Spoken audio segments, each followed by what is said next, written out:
বিশ্বজুড়ে পরাশক্তিগুলোর মধ্যে উত্তেজনা যখন ক্রমেই বাড়ছে, ঠিক তখনই সামনে এসেছে এমন এক খবর যা আন্তর্জাতিক নিরাপত্তা বিশ্লেষকদের নতুন করে ভাবিয়ে তুলতে বাধ্য করছে। কারণ বৈশ্বিক পরিস্থিতি বিবেচনা করে যুক্তরাষ্ট্রের প্রতিরক্ষা দপ্তর পেন্টাগন এবার তাদের পারমাণবিক যুদ্ধনীতিতে বড় ধরনের পরিবর্তনের পরিকল্পনা করছে। আর এই পরিকল্পনার পেছনে মূল উদ্দেশ্য, ভবিষ্যতে চীন কিংবা রাশিয়াকে ঘিরে কোনো বড় সংঘাত শুরু হলে তখন যুক্তরাষ্ট্র শুধু দূরপাল্লার বিধ্বংসী ক্ষেপণাস্ত্রের উপর নির্ভর না করে স্বল্প পাল্লার ট্যাকটিক্যাল পারমাণবিক অস্ত্রের ওপর আরও বেশি গুরুত্ব দিতে চায়। মার্কিন গণমাধ্যমের প্রতিবেদন অনুযায়ী পরমাণু বোমা নিয়ে যুক্তরাষ্ট্রের এমন নীতিগত পর্যালোচনার নেতৃত্ব দিচ্ছেন পেন্টাগনের নীতি বিষয়ক প্রধান এলব্রিজ কলবি। মূলত স্ট্র্যাটেজিক কমান্ডই যুক্তরাষ্ট্রের পুরো পারমাণবিক অস্ত্র ভাণ্ডার পরিচালনার দায়িত্ব রয়েছে।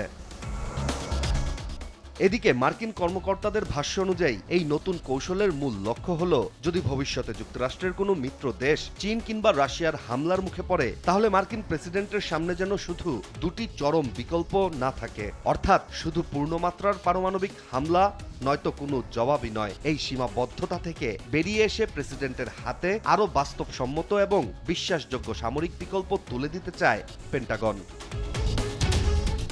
তবে এখানেই শুরু হয়েছে সবচেয়ে বড় বিতর্ক। সমর্থকদের দাবি, যুদ্ধক্ষেত্রে সীমিত পরিসরে ব্যবহারযোগ্য পারমাণবিক বিকল্প থাকলে যে কোনো পরিস্থিতিতে পারমাণবিক বোমা ব্যবহারের তৎপরতা আরও বৃদ্ধি পেতে পারে।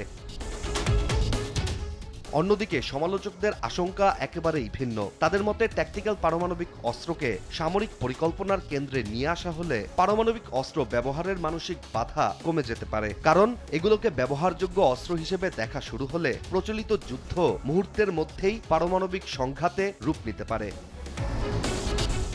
যদিও এখন পর্যন্ত এটি একটি নীতিগত পর্যালোচনা মাত্র, চূড়ান্ত সিদ্ধান্ত হয়নি, তারপরও আন্তর্জাতিক মহলে বিষয়টি ব্যাপক আলোচনার জন্ম দিয়েছে। কারণ দ্বিতীয় বিশ্বযুদ্ধে অর্থাৎ 1945 সালে জাপানের হিরোশিমা ও নাগাসাকিতে যুক্তরাষ্ট্রের পারমাণবিক বোমা হামলার পর থেকে পৃথিবীর কোথাও আর যুদ্ধে পারমাণবিক অস্ত্র ব্যবহার করা হয়নি।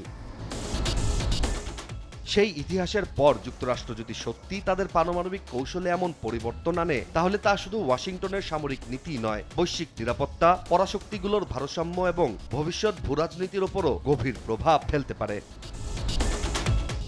ইশতিয়াক হোসেন, দেশ টিভি।